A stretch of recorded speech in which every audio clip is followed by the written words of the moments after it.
Bonjour, mon nom est Guy de Potager 365. Aujourd'hui, on est le 27 juin. On va faire une petite tournée de jardin. On va regarder un plant de tomates qui est problématique et qu'on ne refera pas l'an prochain. On va aussi transplanter le plant de tomates subarctiques que j'ai semé le 1er juin. Là, lui, il est dû pour aller dans une chaudière. On va parler d'engrais, on va parler un peu de compost aussi. Un petit tour de jardin. Ça, c'est mon plant de Paul Big qu'on a transplanté la semaine dernière. C'est un plant qui a été semé, comme on avait parlé, le 21 mai. Le plant commence à avoir des boutons de fleurs. Alors, c'est bon signe. On va regarder vite, là. Mais je voudrais vous montrer aussi comme la Sun Gold. Les tomates mûrissent bien. Il y en a un peu tout le tour. J'en ai mangé quelques-unes. Ici, on a un plant déterminé. C'est un plant de Tasty. Un préféré depuis plusieurs années, le Big Beef. Et je voulais vous parler de celui-là ici. C'est un plant de tomates Chef Choice. C'est des tomates qui sont supposées venir à 12 onces. Des tomates oranges. Et regardez comment le plant est stressé. Les feuilles sont toutes roulées. Et c'est comme ça depuis le début de la saison. J'en avais parti 2 plants. Il y en a un plant qui est chez mon fils. Il est en pleine terre puis il va très bien. Donc pour moi, la culture en chaudière, le Chef Choice, ça va être à éliminer. On va choisir des plants qui produisent mieux en chaudière, tels que le Big Beef. On a un plant aussi avec énormément de potentiel. C'est le Caïman. Ce plant-là, j'ai déjà récolté 2 tomates dedans, mais c'est des tomates qui ont mal parti dans la misère. La peau est toute rugueuse dessus, tandis que les nouveaux qui s'en viennent, la peau est lisse, les tomates sont rondes, sont très belles. On a notre plant de subarctique ici, qui est tomate déterminée, 48 jours. Ça semble vouloir commencer à changer de couleur, on va voir. Mon plant de piment, j'ai eu des problèmes. J'ai eu les premiers piments qui avaient sorti dans le temps, qui étaient dans des petits pots. Ils ont eu le cul noir. Après ça, quand j'ai transplanté ça dans la chaudière, ça ne s'est pas amélioré. Ce que je pense, c'est qu'ils ont eu trop d'eau. Donc, là, on est tombé à une mèche. Ça devrait aider. Et il y a quand même plusieurs petits piments qui sortent un peu partout. J'ai mon plant de cocon qui, lui, après semis, va très bien. On va en reparler plus tard.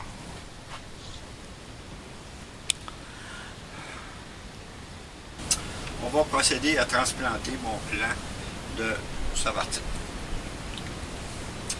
Ce que je fais habituellement, ce que je fais pas mal tout le temps, je remplis la chaudière peut-être un petit peu en haut de la moitié. Et là, je rajoute du compost. Dans ce cas-là, c'est du compost de crevettes. La raison pourquoi le compost? Le compost devient très important si vous employez des engrais organiques.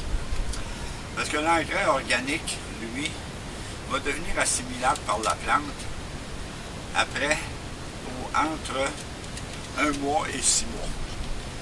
Là, dans le moment, j'ai pris un compost de crevettes, mais peu importe le compost, c'est plein de microbes vivants qui, eux autres, ils vont se charger de défaire l'engrais pour qu'il soit assimilable par la plante. Fait que là, j'ai mon super mélangeur. Je vais mélanger le compost à la terre. ou plutôt au terreau d'empotage.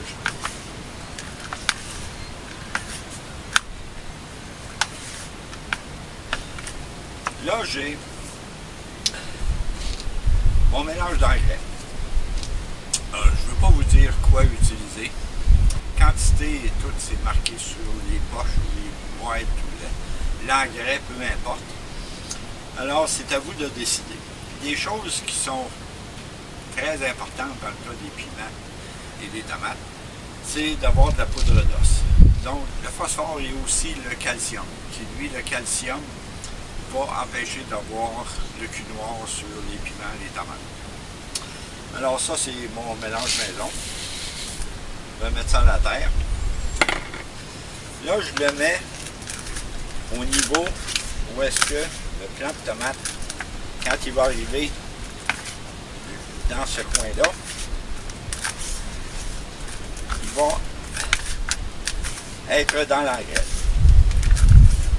Disons que l'engrais, de la manière que ça marche, l'azote peut se laver avec l'eau d'arrosage, avec l'eau de pluie.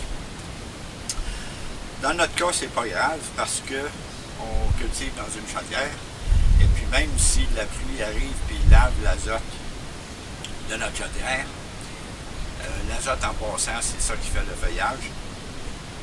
Nous autres, on le récupère parce que la neige va le ramener dans la terre. Tandis que le phosphore et le potassium, eux autres, ils restent en place. Ils ne se promènent pas comme l'azote fait.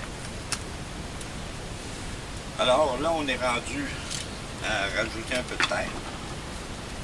Alors, j'ai ma super pelle du Dolorama. On va rajouter du terreau d'empotage.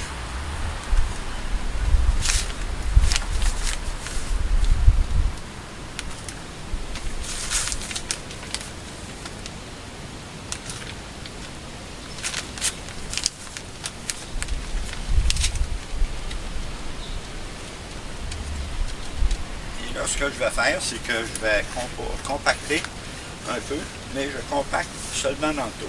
Je la mets dans le milieu. Le milieu va se compacter quand même, mais pas autant que si je le faisais dans le milieu. Donc, j'ai mon plan ici. Donc, il y avait une mèche. On va enlever la mèche. L'étiquette.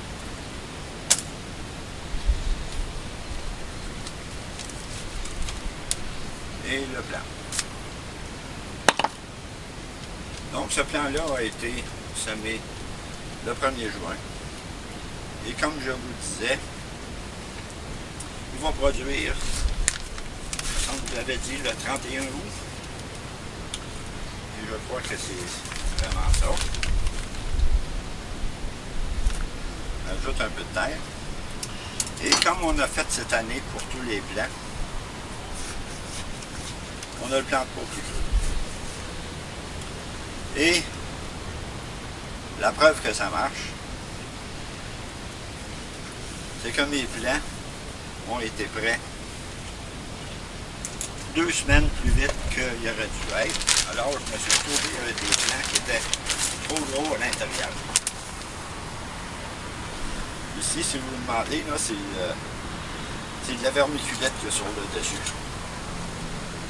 Et quand j'ai semé, directement dans le pot, la vermiculite, c'est léger, ça contient de l'eau.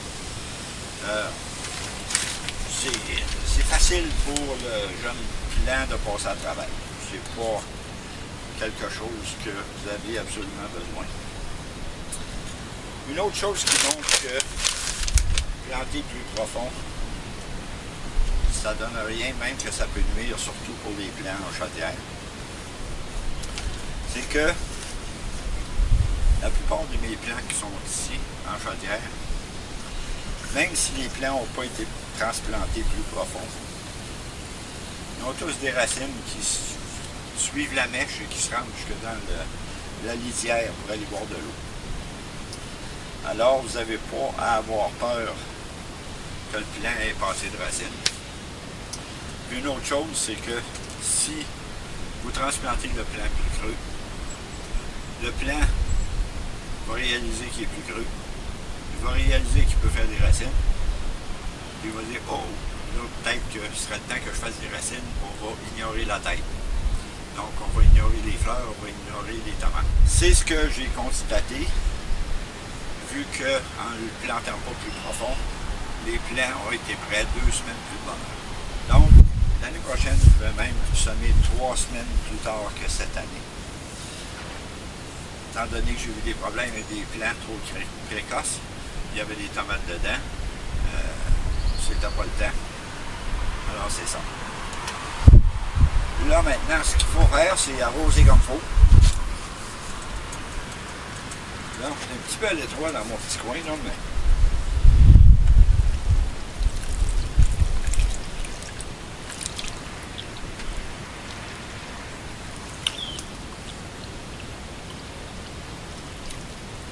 Là, le premier arrosage, il faut qu'il soit vraiment bien fait. Et en plus, je mets de l'eau dans la litière pour m'assurer que les mèches soient très mouillées.